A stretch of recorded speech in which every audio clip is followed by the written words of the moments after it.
This is question number 4 for chapter 8 on stock valuation. Bates Incorporation pays a dividend of $2.50 and is currently selling for $33.25. If investors require a return of 16% on their investment from buying Bates stock, what growth rate would Bates Corporation have to provide the investors?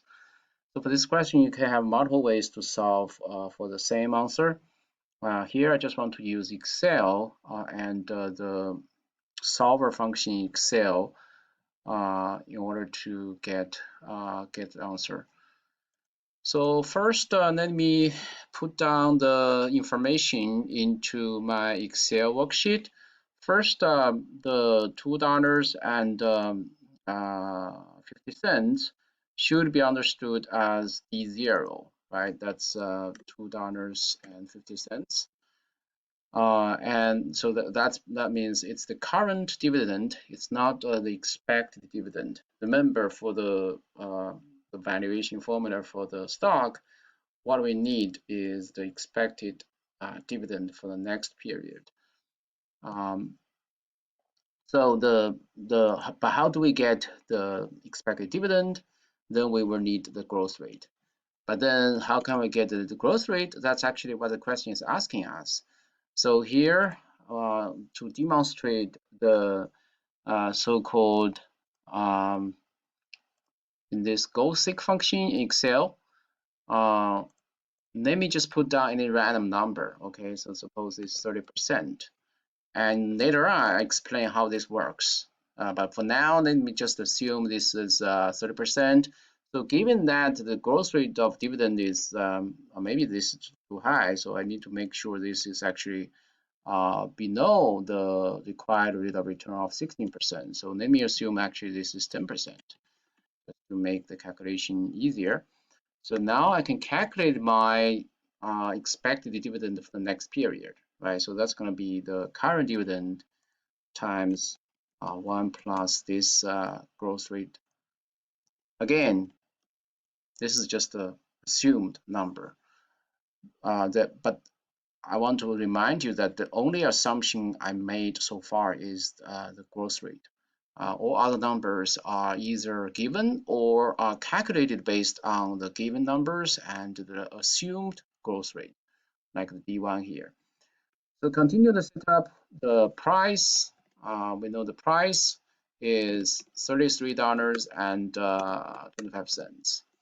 Right, so and then the return, which is R, that should be 16%. So now I can sort of calculate, right? I can calculate the intrinsic value of the stock. That should be D1, right? So let me write down the formula. It should be D1, then divided by R, and R minus the growth rate. So that's the formula. So now with that formula, I can calculate the intrinsic value of the stock, because D1 here is given, but again, D1 is just somehow partial, at least a partially assumed number, and then divided by R. R is 16%, that's provided, and then minus this G, right, G.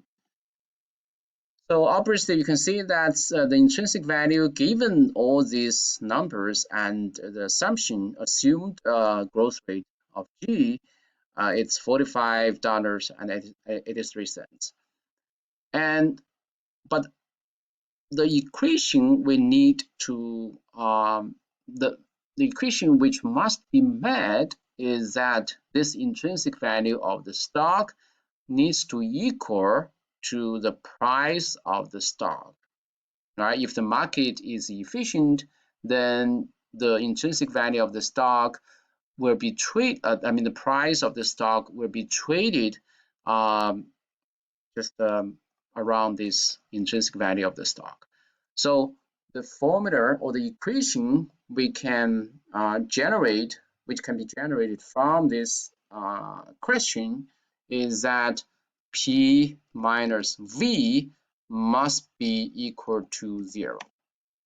right? P, which means P equals V. The price of the stock equals the intrinsic value of the stock. But you can see that actually right now it's going to be the intrinsic value is here and minus the price of the stock is here. So this is not zero. And it is not zero, which is not surprising, right? Because we have assumed some arbitrary growth rate. But now I will demonstrate how actually we can change this growth rate to make this p minus 1 to be 0. Okay, so then I will use what I showed you earlier, within the data tab and then what if analysis. So if you don't have this what if analysis, then you will need to install it um, from the file and then more and then options, and then you can choose add-ins, and then there you can choose to install the which of the install the what if analysis from the data pack. But since I have already done that, so I can just directly use it. So the function I want to use is this goal seek function. Goal seek function. So my goal here is to make this to be 0, right? So this is B10. Since I already pointed to this cell, so this automatically Excel will just put the default cell number to this set cell. Set cell to what? To 0, right? That's my target. And by changing the cell, by changing which cell, of course, that's my growth rate.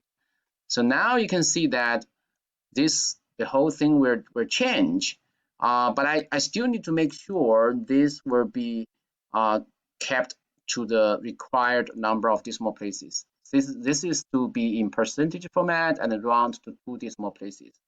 So I want to change the format and to correspond to that requirement. And turns out this is 7.89%.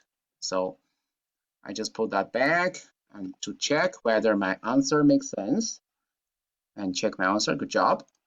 So I hope that this can give you some sense about how to use the goal-seek function within the what-if analysis to actually to solve a equation. Right? Basically, this is to solve out the equation. I hope this is helpful.